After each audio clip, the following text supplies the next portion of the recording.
Welcome back, guys. This is Real Money Matters. My name is Victor, and today we're going to talk about building a budget, so let's jump right into it.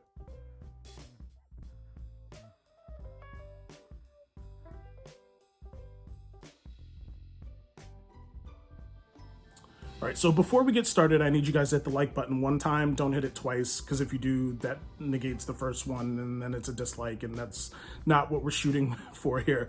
But what we're gonna do today is we're gonna go over building a budget. It's really simple.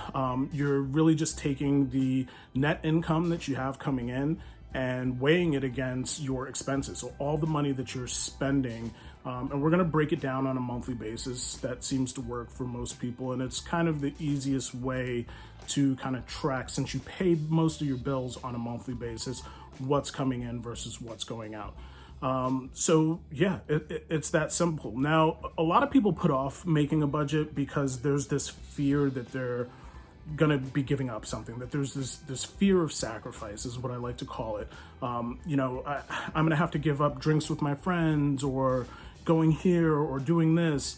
That's not the case. When you create a budget, what you're effectively doing is you're managing your sacrifices. You are managing what you need to give up, and you're also planning for a goal. So these are things we're all gonna go over. So let's jump right into it.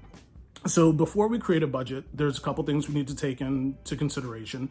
Again, one, it's your net income. How much money are you bringing into the equation? And that is your take-home pay from all your sources of income after taxes, after any deductions that you are making, whether it's 401k or Social Security, whatever the case may be. It's the net income that you bring in on a monthly basis.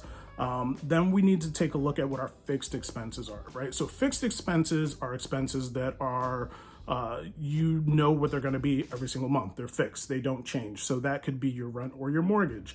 That could be your car payment if you have student loans, anything like that. And then we wanna look at our variable expenses. So variable expenses are just that. They vary from month to month.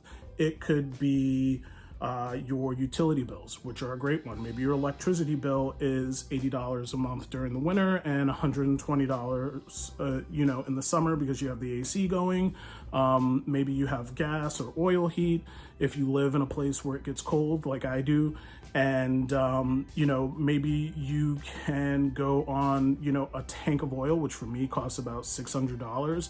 You can go 4 months in the summer without having to refill, and you have to refill it twice in the winter. So these are your variable expenses. And what you want to do with all of these, you want to kind of list out all your fixed expenses. And then you want to take your variable expenses and you want to get an average of how much they're going to cost you on a monthly basis. So a great way to do this is take 3 months of those variable expenses. Take 3 months of your heating bill. Take 3 months of your electricity bill. And make sure 1 to 2 of those months where you're averaging this out are going to be on the higher end of the scale. And this gives you an average, or you could simply look at the whole last year of your variable expenses, get a true mean average of what they're going to be. And then we're going to make sure that we're setting that aside in our budget that we're creating. Trimming your expenses, like how many times a month are you going out to eat? If you're eating out like 3 to 4 times a week, and eating out doesn't mean going out and sitting down to dinner. That means that when you go to work, are you bringing lunch with you, or are you buying lunch and spending $10 every day?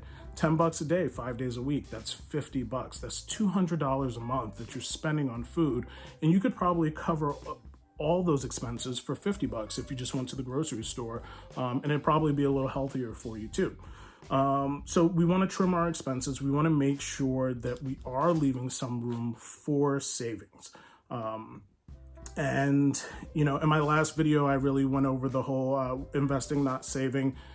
It's the same idea for our purposes. Essentially, you need to set some money aside. It needs to be in some sort of interest-bearing vessel, whether that's stocks, whether that's real estate, whether it is a, interest-bearing savings account. You really just need to set some sort of money aside, and you really need to set a goal. It doesn't need to be this grand goal of, oh, I need $1 million for this, or I want to have, $500,000 for this. Those are great goals, but if you're not in the income range to set aside that amount of money, start with small goals. Start with even just a treat for yourself.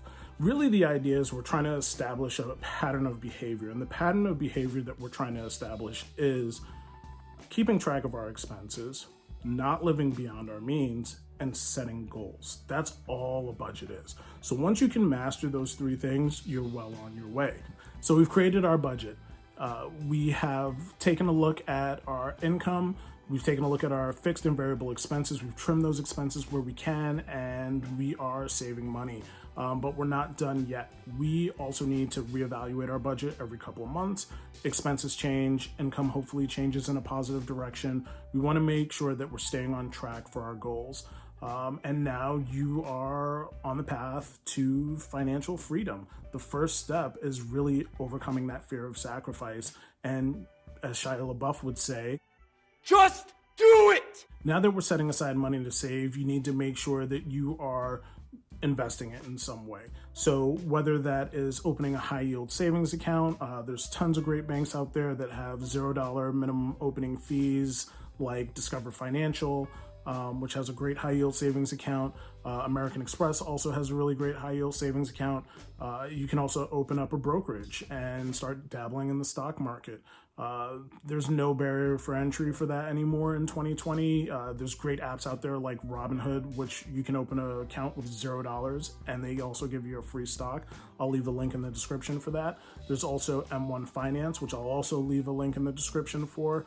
The minimum deposit, I believe, for M1 is $100, but you can open an account with nothing and you can also just use it as a research tool. We'll go over all that in another video, but there, you've done it. It's simple. You've made a budget. You're well on your way to financial independence.